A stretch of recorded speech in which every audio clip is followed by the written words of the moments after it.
Hi, I'm DelusionDispeller, back to tell you more about some of the traits of someone brought up in dysfunction and what you might see in them as adults. So here we go. Another thing that you might see in someone raised in a dysfunctional environment is something called filtering. Verbally, what this sounds like is when someone congratulates a person that was brought up in a dysfunctional situation or environment, they'll say, "Oh wow, you did a really good job on that," or "Wow, you're so talented," and they'll say it was nothing. They'll just brush it off, like they can't even just say, "Oh, thanks, you know, I worked hard at it, I appreciate that," or nothing like that. It's just always, "Oh, it was nothing." They've learned to filter, sometimes out of necessity, because if they didn't filter, something bad would have happened to them.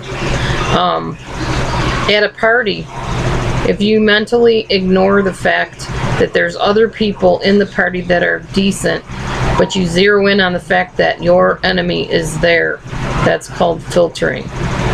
If you sing a song, for instance, and most people come up to you and say, "You sounded beautiful," but one person out of the crowd of hundreds comes up and says, "Oh, you did okay, but I've heard it done better," and you zero in on that one person that didn't like your singing and you feel like you totally messed it up and you're a lousy singer, that's filtering. Another thing that people brought up in dysfunction do is called discounting the positive, which is kind of along the same lines as what we talked about.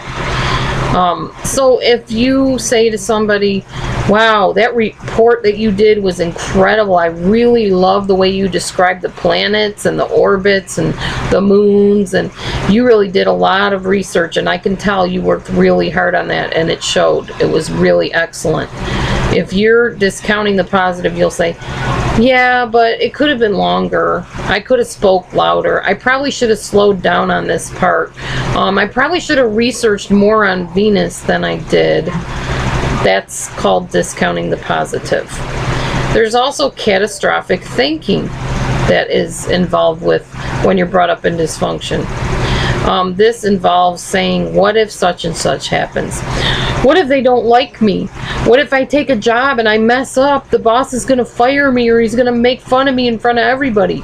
What if I fall on my face in front of everyone? What if I don't do it right? What if I miss my bus on my first day to the new job?" That's catastrophic thinking.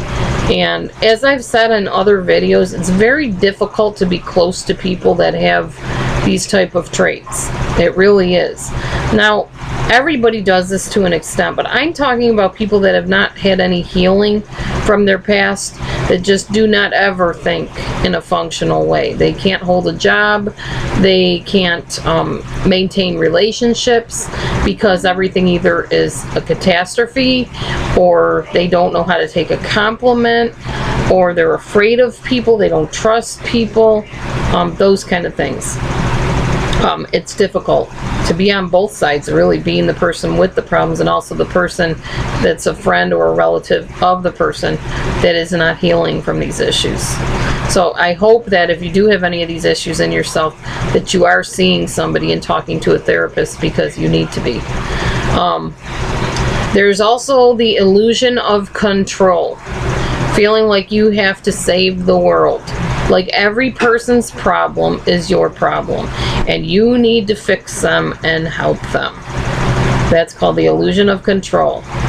A lot of times you'll hear people say, "Well, if only I was there, she wouldn't have died. If I was there, that wouldn't have happened. I really should have done this for them because such and such." That's the illusion that you control everything, and when you're not around, everything falls apart. Okay, fallacy of change is another one. Believing that if people would be and do what you want, you could be happy and life would be wonderful. If only when I came home, all the kids would have their homework done, their clothes put away, the TV wouldn't be on every time, then we would have a happy household. Okay, again, fallacy of change. If everybody would change for you, your life would be perfect. Sorry, no, it doesn't work that way. Your change and your self-esteem, your worth comes from within. It doesn't come from what's happening out there. It isn't based on if Johnny did his homework on time. It isn't based on if Susie wore the right lipstick color or whatever. Your self-esteem is based on what you feel about yourself. So stay tuned for more traits. Thanks.